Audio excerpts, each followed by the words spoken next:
Welcome to the Women in Depth podcast. I'm your host, Lourdes Viato. Thank you for joining us. This podcast is about cultivating a conversation around the uncomfortable, uncertain, and unknown aspects of a woman's experience. Through interviews and stories, we'll go beneath the surface to take a deeper look at relationships, motherhood, self-acceptance, authenticity, aging, healing, suffering, loss, and other areas connected to the emotional and psychological well-being of women. The information shared in this podcast is not a substitute for seeking help from a licensed mental health professional. Welcome to Episode 5 of the Women in Depth podcast. Today we will be talking with Daniela Palloni.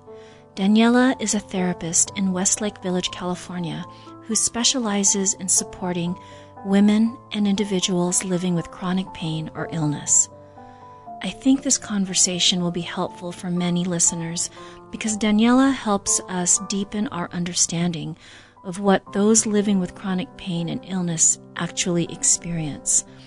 There are unique challenges that those who do not struggle with chronic pain and illness may take for granted, not understand, or simply be unaware of.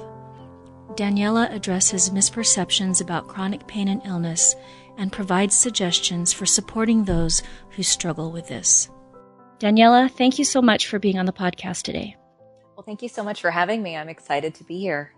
I'm excited about our conversation because I feel that there's so much that people don't understand about chronic pain and chronic illness for the people who experience it and then also for the people who love them and support them. So I'm really looking forward to the insights you can share with our audience today.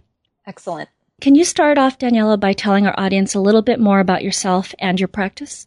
Of course. Yes, I'd love to. So as Lourdes had said, yes, I do practice in Westlake Village, and I really wanted to open up a practice where I worked with women or with individuals really struggling with chronic illness and chronic pain. That has been a personal journey for myself for the past several years, and finding support with someone who kind of knows what it's like to kind of go through that on a day-to-day basis is something I'm really passionate about and really wanting to provide that support in any way I can. So I like to bring in all sorts of education, mindfulness practices, things that are just easy and approachable to really help people feel like they're understood, they're acknowledged. I understand from my own lens where they're at, and just having that environment is really fulfilling and rewarding for me. So, can you share a little bit about how you began working with chronic pain or chronic illness? I think we all know it's pretty common, at least chronic pain. Everyone experiences maybe migraine headaches, or they have headaches, or they have lower back pain. So as far as the pain component, everyone suffers from pain. I think where it differs is the combination or having the chronic illness added to the chronic pain. And so I just naturally gravitated towards working with people in that population, and they also kind of gravitated towards me. So it was kind of like this subconscious meeting of the minds and kind of collaboration of like, let's work together. I see you, I hear you. We're on the same page. And so it just kind of happened organically, to be honest. It was kind of interesting. And the more and more I worked, even before licensed, even as an intern, I just kept, meeting other clinicians, maybe dealing with it themselves, as well as clients that I would work with in a group setting or one-on-one. Yeah. I noticed that you also specialize in anxiety and depression. Mm-hmm. And could you speak a little bit about the connection between, what we would describe as, I guess, more of mental health concerns and chronic illness and chronic pain? Because I think there's a lot of overlap. There is so much overlap, and that's why I like to include all of those things as my areas of specialty, because they all overlap. I mean, if someone is suffering from a chronic condition, that's anxiety provoking. I mean, if you have a bout of the flu or something like that, it's stressful. You're not exactly happy about it. You're going to rest, do what you need to, and then hopefully in a few days you bounce back and you can get back into your day to day. However, with chronic illness, it's like having the flu consistently where there's really no actual break, or maybe your severity of symptoms is less one day and then the next day they are sky high, and you had all these plans of what you were going to do, where, who you were going to meet, what, going to work. And now all of a sudden that's like not going to happen. So the reality of having a chronic condition where you're in pain and where you're sick, sometimes what your mind is wanting to do and what your spirit wants to do and what actually you're physically able to do don't necessarily match. And that inability sometimes to really do what you want to do can really cause a lot of anxiety and a lot of depression, feeling kind of like, what's going on, kind of turning inward. Well, what's wrong with me? Why can't I figure this out? And all of that just kind of feeds that vicious cycle of the anxiety and the depression. And it kind of snowballs, Yeah. So it can be a whirlwind. The one thing I always like to tell people if they're dealing with a chronic illness, especially if it's an autoimmune condition, typically autoimmune condition means they're dealing with some kind of inflammation. And if they're suffering from pain, physical pain, they probably have inflammation too. So what I always like to tell people who come to me and they're just so beside themselves and like just feeling so bad and negative self-talking, about their situation, I'm like, listen, some of this is also biological. If you've got inflammation going on in your body, of course you're going to have physical pain because those two things line up. And if you have inflammation in your body, chances are there could be some going on in the brain. And, I like to bring in the science. It's like, well, scientifically speaking, if you look at like all these research articles that have been done and these trials, people with inflammation in the brain have a higher likelihood of having anxiety and depression. So there really is also a science piece, and that really can help people sometimes feel a little less, oh, what's wrong with me? And instead go, oh, that's interesting. That piece of information is helping me feel a little bit more empowered. Like I have more knowledge about what else could be going on with me. And yes, this sounds like me. I'm in a lot of pain. Maybe I should go see my doctor and look at what's going on if I've got a lot of inflammation. I'm like, whatever you feel works best. But I like to just bring in some of that information just to help them feel less overwhelmed, maybe.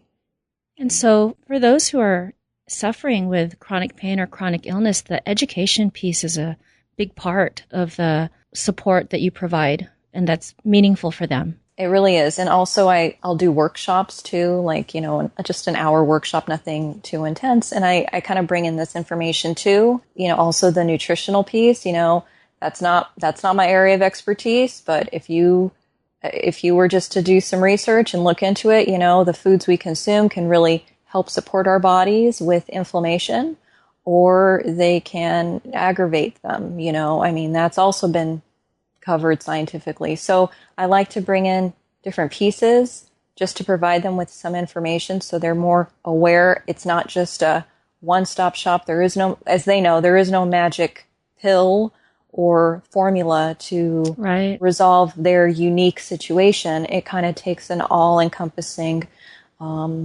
approach as far as what really resonates with them. And if they go, well, I know I could be eating better, I'd say, okay, well, maybe that's something you should explore with your doctor or your nutritionist to see, how that can best support you. Because if you're feeling better, if it could help you feel better, then, that might be part of your symptom relief. I can tell by just the way that you are sharing your insights how passionate you are about this area. And as I'm listening to you, I'm not dealing with chronic illness, but I feel better already.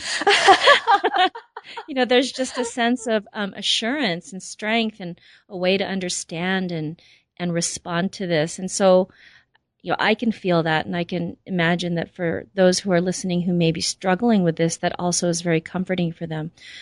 Can you tell a little bit about why this area is so meaningful for you and why you chose this as an area to focus on in your practice? Well, this area is so meaningful for me because I have it in, I experience it personally. Some days for me symptom wise are better than others.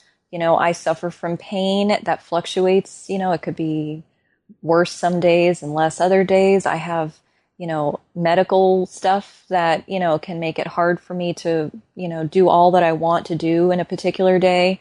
It can, Yeah. it can really make its presence known. So for me, it's a really personal reason for wanting to do it. But also, I've seen it affect so many people in my life, who have autoimmune conditions, who have pain conditions. Maybe they have to give themselves, an injection every day, like of steroids or something, because the inflammation is so bad that they can't move their joints. I mean, it can really take a toll on a person's mental well-being, of course, physical well-being, but also emotional well-being, because if it kind of impacts your life and doesn't go away, you almost can go through a bit of a grieving process, because the vibrant, free-spirited person you once were is now scheduling doctor appointments, is now really being mindful about the foods that they're eating, perhaps. All of these things, they're planning. They're not just going, oh, yeah, I'll go with you here, or sure, like spur of the moment. Maybe Yeah. they won't be able to be as spur of the moment as they used to. I think the other reason I gravitated towards this is because I saw a lot of people grieving, going through the stages of grief, of denial, anger, bargaining, all of them. And that process is however long it needs to be for each person, and the range of the intensity varies, and the stages where they go back and forth. I mean, it's all so individual. And I think a lot of the times people don't really think that it is possible to go through grief. Like, they might be going through it because they're dealing with an illness condition or a pain condition, but it might not occur to them that they're actually going through the stages of grief. And so That they're going through a process. yeah, that they're going through Right. this process. And so it's just bewildering to them, and they don't see it because mainstream perception of grief is, losing a loved one, going through a divorce, I mean, there are a lot of other scenarios where that would come to the forefront as being something someone is going through. This maybe isn't as commonly seen as a correlation.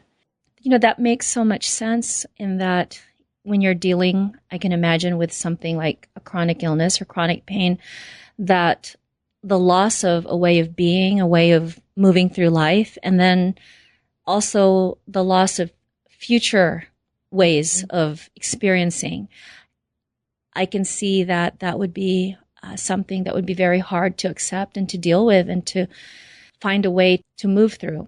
You also shared about just how significant the impact is on a person's life when they are managing their life around whatever illness or pain that they're dealing with, and how this also, of course, is going to impact relationships.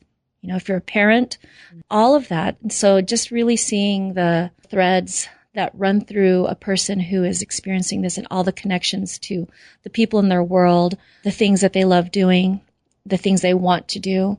There's a lot to it. There is a lot to it, and I'm glad you bring up that piece too, because of course it's hard enough for the person actually, who's suffering from the condition, but it really, of course, has an equally as impactful toll on the people in their life, family members, friends, spouses, boyfriend, girlfriend, friends. I mean, it can be a big shift for them to try to understand what's going on, and that in of itself can be a really challenging process too, because they don't understand.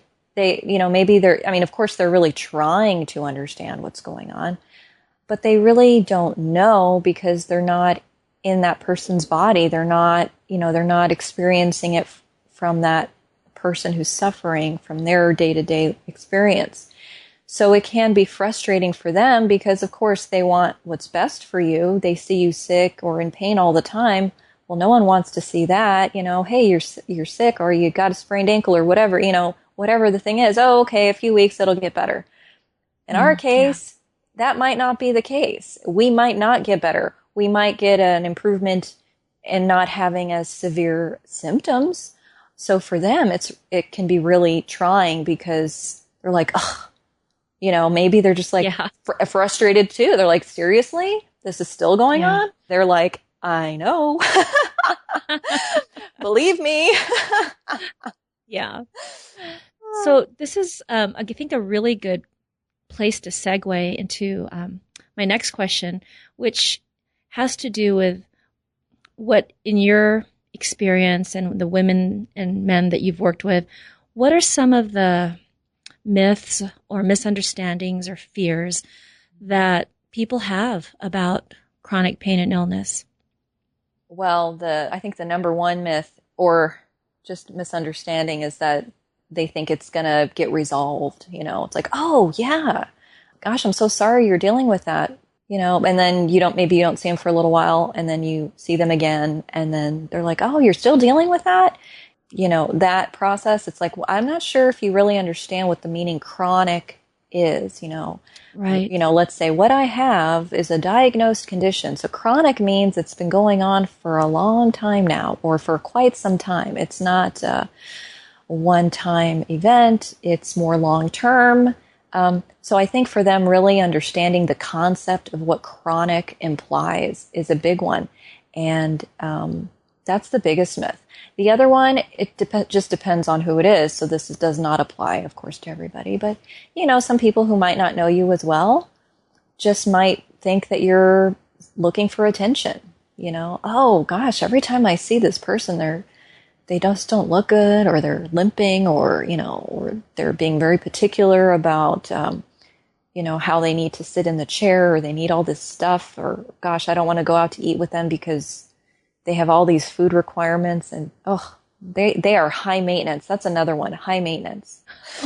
That's the last thing people with chronic illness are, to be honest. It's more, I think it's just requiring looking at it from a different perspective. It's not high maintenance. It's just us looking out for how we can best go through the day where we're not suffering in a terrible way if we eat the wrong food or if we sat in a folding chair for too long and didn't have a support pillow and now we've got shooting pains going up our back or something. Right. It's really not attention seeking, but people regardless, they're still going to think that. Some of them will, and that's just something we have to be okay with, I suppose. I mean, Right. there's only so much we can do besides just give them that information and say, no, I'm really not looking for attention or pity. That's the other one. If a person who's ill is communicating to someone, a close friend or whoever, that they're just not having a good day, the person's who's listening, their natural inclination oftentimes is, oh, that's terrible, which is nice. Okay, oh, that's awful. However, then it's almost like they don't really know, and I don't blame them. Sometimes they just don't know what to say. Yeah. So they're like, oh, well, did you, have you heard about this procedure, or have you tried this medication, or I've heard this food is really, and so I can't tell you how many times, at least for me, I've heard that. And I know half the time, I know, of course, it's coming from a really good place. Of course. Yeah. But sometimes, depending on who's saying it or the delivery, it could also be kind of like implying that me or the person who's sick really hasn't thought of it themselves. Like, wow, if it was really that easy, you think I'd be dealing with this 4 years going strong now? I mean, if only it were that easy. Daniela, I'm sitting here listening to you and I'm cringing because I'm guilty of that. I have tried to support people in my life or, respond to them and ask them, well, did you try this? And did you look at this? And now I'm just trying to imagine how they must feel on the receiving end of that. And so I'm just so glad you shared that because I think, like what you said, people have good intentions, but not really understanding the person who this is their experience. This is how they move through the day. Yeah, So and thank you for sharing that. absolutely. And I'm sure I've done it myself before I started having my own stuff happen. I mean, I'm sure I did it too. I think it's just in our nature because we just really want to be helpful. We want to try and find the solution. Like, let's figure this out together, So it's coming from a good place. Yeah. So I think most of the time we know that. It's just a process. That's all. So this is a good place to ask this next question then. It just flows right into it. What are the best ways to support someone who is experiencing chronic pain or chronic illness? Just to be present, just to listen, just to hear what they have to say, because that really goes a long way. If they're saying, I just can't shake this shoulder pain. I mean, it's just killing me. Or, gosh, I wish this lupus would go into remission because, it's just so hard for me to get through the day, or I have no energy, or whatever the situation is. Just to be saying something along the lines of, wow, I'm so sorry to hear that. That just sounds so horrible. Or it sounds so hard, just providing that kind of support is, I'm pretty sure, what the consensus is on what is really in need, like what we're really wanting to receive. Like, that's all that we want. Is to just hear that and go, oh gosh, that sounds tough. I'm so sorry to hear that. Man, that feels good. That feels good to hear that. Because when people go that other route, which of course they mean well, they don't realize it, but by going that way of saying, oh, I'm so sorry to hear that, or have you tried this or that, or have you thought of this, or now many times that can be helpful, but sometimes it can leave the person who's suffering feeling like they're really not being heard, and almost that their situation is really not significant, or it's kind of almost diminishing. It makes them feel a little diminished in what it is they're really trying to convey. So if the person hearing, how that person is doing and how hard their day is going, if they just meet them where they're at, Okay. that's it. So really, for those who are wanting to support someone who is struggling with this, we're probably overcomplicating it by trying to offer suggestions and trying to ask questions. And really, all that needs to happen is just to acknowledge and validate the space that they're in. I think so, because more than likely, at least I can speak to this from my own lens, since I've been working on my own health for a long time now. Boy, I have done my own research. I have done so much research. I have looked into so many things. So at this point in my life, I feel like I'm pretty good on the knowledge piece.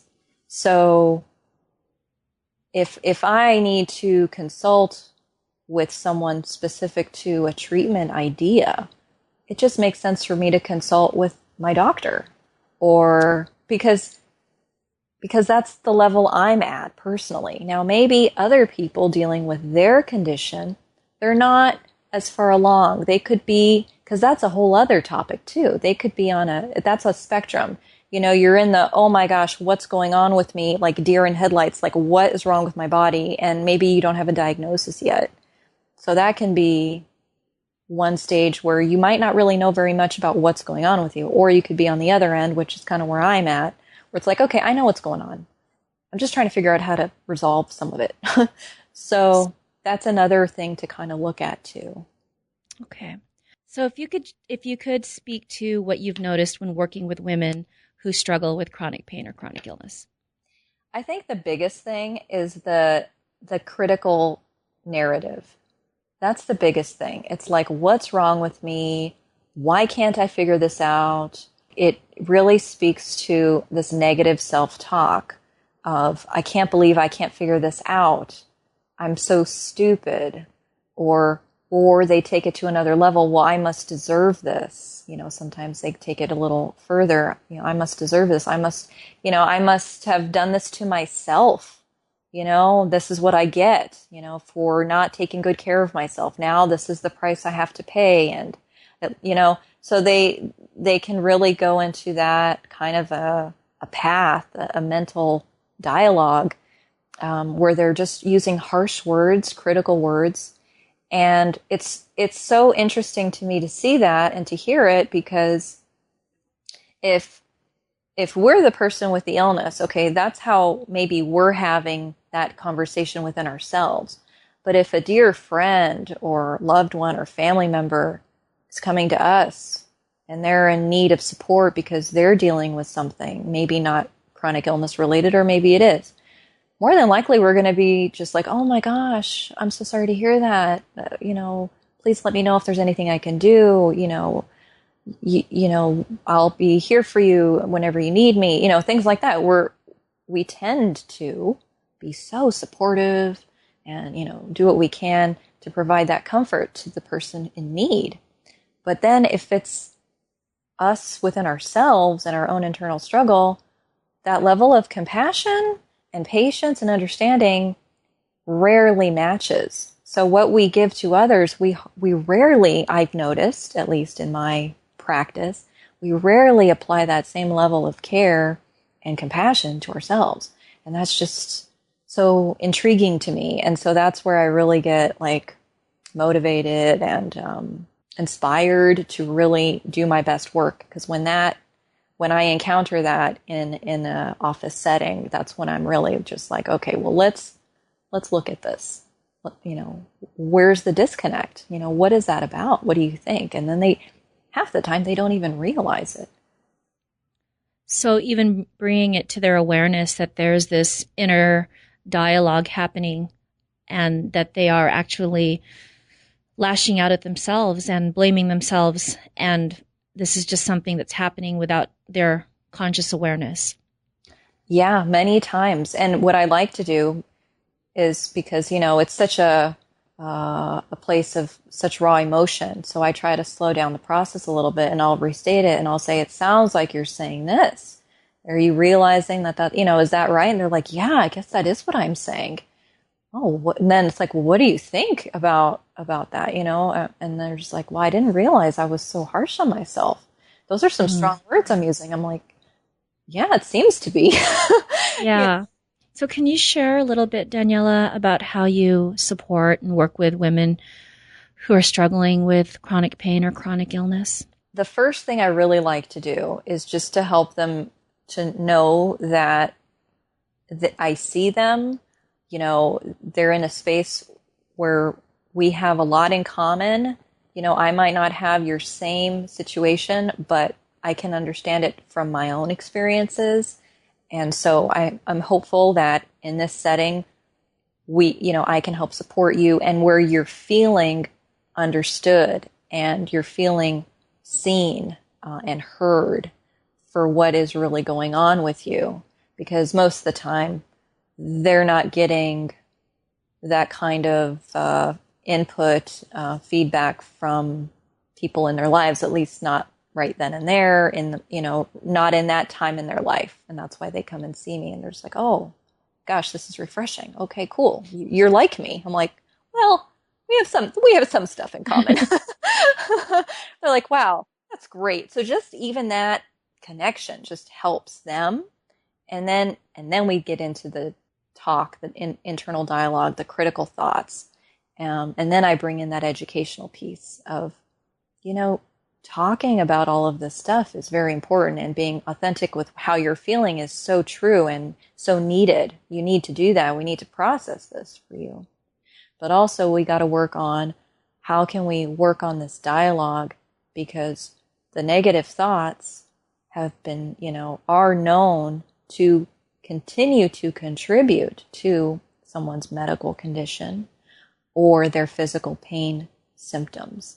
That has been very well studied, which is why so many people go into the whole mindfulness and the yoga and affirmations and trying to shift the narrative inside and go into a more positive mindset, or a mindset at least that offers an option of hope that things can get better, You know, I was just thinking when you shared the piece about letting the client know that you see them, that you get them, and how they are most likely not getting that type of support and acceptance anywhere else. And it just made me think of how incredibly isolating it must feel to be struggling with chronic illness or chronic pain, and then helping them with that inner dialogue or that narrative, because actually when that is not loving or kind, they can exacerbate their pain. It can actually make it worse. I'm thinking. Absolutely. Absolutely. And that's been studied. There's this one technique that I use called emotional freedom technique, also known as tapping. And I just kind of did a 3-day intensive on it, and it was just so interesting, all the information. But one of the pieces that I really liked hearing was that one study that was done with a group of women, one group of women had diagnosed condition of fibromyalgia, and the other women did not have a condition of fibromyalgia. And they were both put in these trials where they were actually given kind of like an electrical stimulation to simulate pain. Okay. Okay, so these two groups were given this, and then they were asked in one event to think of an emotionally upsetting event while receiving that electronic stimulation of pain. And they were asked to self-report on a scale of 1 to 10, how intense is that pain, 10 being really intense. Well, when both groups were thinking of an emotionally upsetting event, their pain number of intensity was significantly higher than when they were thinking of an emotionally neutral event. And it was the same level of intensity of pain because it was done with an electronic stimuli. Wow, that's amazing. Exactly. And I was just like floored. And so, Wow. so really, so it really hones in on how powerful our thoughts are, because the mind and body are connected. So if you're having these consistent thoughts of feeling hopeless and negative, and I'm so mad at my body and my stupid back or whatever, that's only going to feed into that vicious cycle and can further add fuel to the fire, of the pain or the illness symptoms. Daniela, can you share a little bit about EFT or tapping? I have seen it really help in reducing pain. And the thing that I like to bring up too is that a lot of the times, which we kind of discussed, but maybe I haven't said it directly, a lot of the times the pain isn't only physical, it also can be emotional. So perhaps it's unresolved emotional stuff that's happened in the past that really never got totally processed. Maybe you lost a loved one or a loss of a friendship, and then you moved on and you went to college and then you kind of went on into your life. But you just can't quite shake this pain, and then you're tapping or you're processing in your own way, and you think, what does this pain remind me of? Sometimes that pain can bring you back to an event, or gosh, this pain I'm getting the feeling of sadness, So Wow. it's So it can almost reveal emotional pain beneath the physical pain, and it's kind of hard to differentiate or separate the two. Absolutely. And I think that's why sadly, pain is a universal experience that all of us experience on some level. But if you have chronic pain and chronic illness, it's a high likelihood that there are some events going on or have gone on, or just having the chronic pain and the chronic illness can, of course, bring up all of these feelings too. So it could, gosh, I'm feeling isolated or misunderstood, or gosh, I'm feeling dismissed because they're just not taking me seriously here about the accommodations I need for this exam or whatever the situation is. That can feed into the unprocessed emotions and feed into the illness and feed into the pain. So it's a big piece. So you can just really see how important it is to really address the emotional piece and the just almost the psychological piece, the connection, the mind-body connection, because you can't really separate them.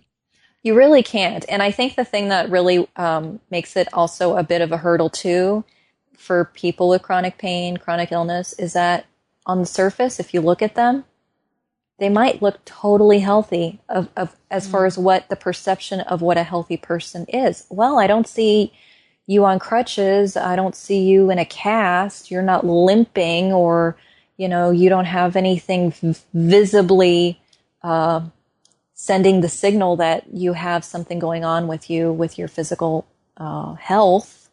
So you're fine.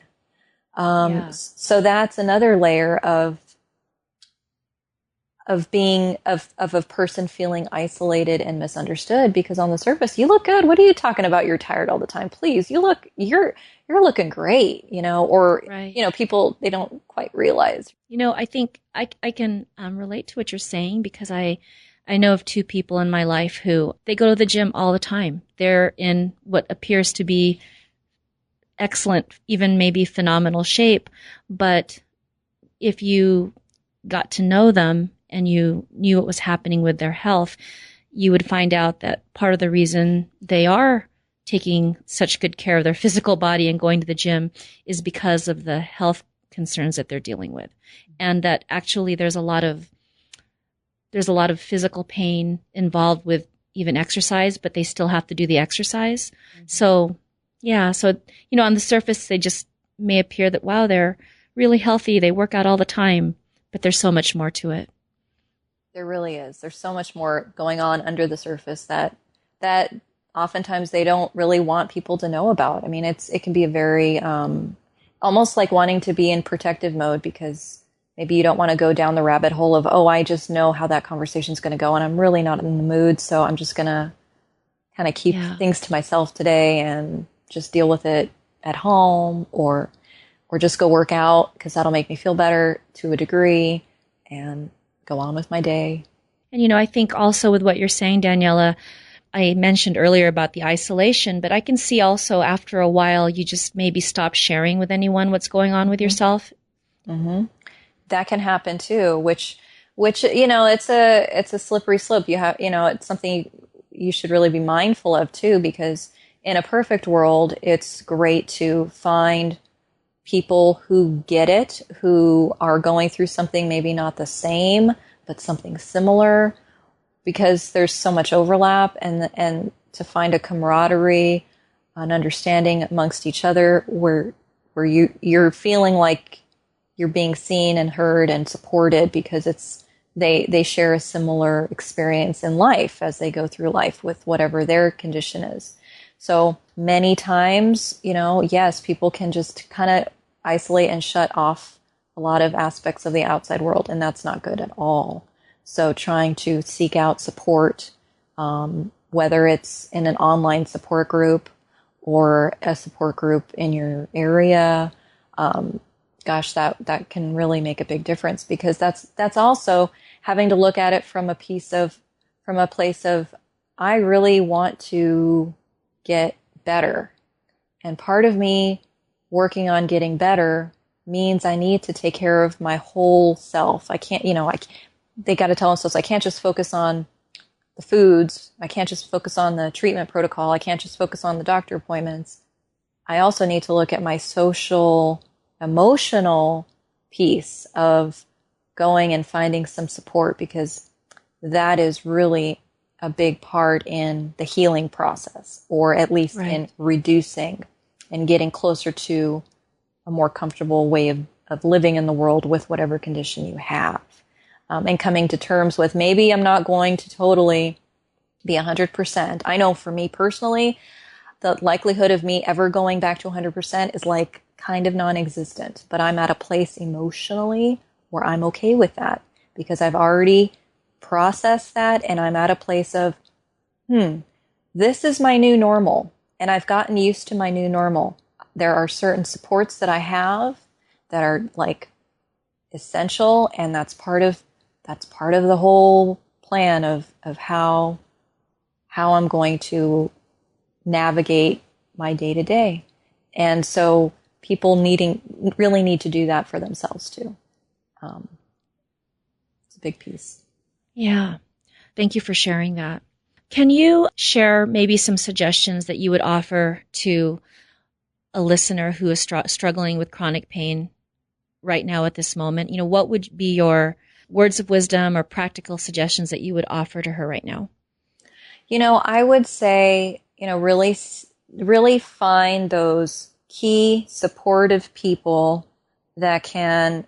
where you really feel like you're being seen and heard, and that your message is coming across to them and they're receiving it.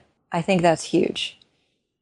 Now, maybe that takes the form of finding a therapist or a support group or an online forum on Facebook or something.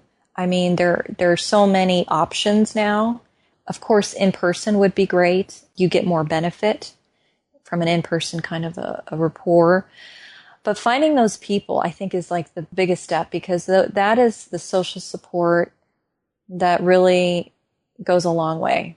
And those people can really be your tribe and help you go through the motions of what it is you need to do to get on your path to getting better. And Daniela, what are your favorite resources? And this could be anything, online forums, it could be websites, books. There are a few websites I wrote down that I think are really great. One is called The Mighty, and it's a bunch of stories of people going through their own health situation, and it's just their own stories, and hearing their stories. And, I think it's very comforting to find other like-minded individuals or other individuals kind of going through the same situation. And the other one is called But You Don't Look Sick. That I really enjoy that website. And the third one is called sufferingthesilence.com. So they all really help kind of tell the story of what it's like in their own unique way, in their own unique experiences dealing with a health condition or a pain condition. And then as far as the books, I like a few. There's one called Mind Over Medicine, and that's by Dr. Lisa Rankin. And she talks about the mind-body connection. She goes, if you're a science kind of minded person and you really want to see the science behind what kind of some of the stuff I was saying, you'll find that in her book. Also, Back Sense, which is from Doctors Ron Siegel and Dr. Michael Erding. I'm probably pronouncing that wrong. But that's a helpful one, because it really talks about pain and the thoughts and how that can exacerbate the symptoms. And then a third one's called Effortless Pain Relief. And that's kind of going into it's from another doctor. Her name's Ingrid Bacci, Bacci. And she does body work. So I believe she does craniosacral therapy, among other body work modalities. And Daniela, what is the best way to contact you? And if you could also share any upcoming events or projects that our listeners could look forward to. I would say the best way to contact me is going to my website, which is westlakevillagecounseling.com. There's just a dash in between the village and the counseling. And on there you'll find my phone number, my office location. I do offer distance counseling if someone lives in California, but they live a little far away, or if they're just not having a good day and they can't make it into the office, we have that option. And walk and talk therapy sometimes is helpful too for people. So I like to offer that as an option, where we just take a nice walk outdoors and, utilize maybe some guided imagery, some mindfulness processing of like taking in the scenery and things like that to help with their calming down and feeling more centered and grounded and helping calm the nervous system and pain and symptoms. I am doing a presentation on sleep and pain, on ways to kind of address those issues. And that's at the end of next month. And then a few months out, I have another presentation on alternatives to pain and stress management. And that's in Thousand Oaks, at the library in Thousand Oaks. And that's going to be in September. So those are the two I have lined up right now. But I like to do workshops in the community on these topics to give out all this kind of useful information. And on top of that, the other project I'm working on is kind kind of working on the guided imagery aspect. That's something I offer people in session. Like maybe I'll record something for them, but I would like to offer that on my website as well as an option for people in case they want to download them. So I'm still working on that, but that's a project in the works. Okay. Daniela, thank you so much for being on the Women in Deaf podcast today. You shared so much information, really a lot of insights for those who are suffering from chronic illness or chronic pain, and for those who love someone who is dealing with those conditions, on how to support them and to just really be able to understand and offer more of an acceptance and more compassion for those who are dealing with this. So thank you so much. And for the resources that Daniela shared, those links to those books and those websites and to her website will all be in the show notes. So thank you so much, Daniela. I really appreciate and enjoyed our conversation. Thank you so much. It was a pleasure talking to you. I don't know about you, but for me, this conversation with Daniela was very enlightening. What stood out for me is that those living with chronic pain and illness really go through unique emotional and psychological challenges, such as the grieving process, creating daily processes and routines to manage their illness or pain, and really needing to be aware of their emotional states because negative emotional states can really exacerbate their symptoms. For more information about today's episode, visit www.lourdesviado.com/podcast, where you will find show notes to today's episode, along with links to the resources Daniela mentioned. If you enjoyed today's episode, please subscribe on iTunes and leave a review. Thank you so much for listening, and see you next time.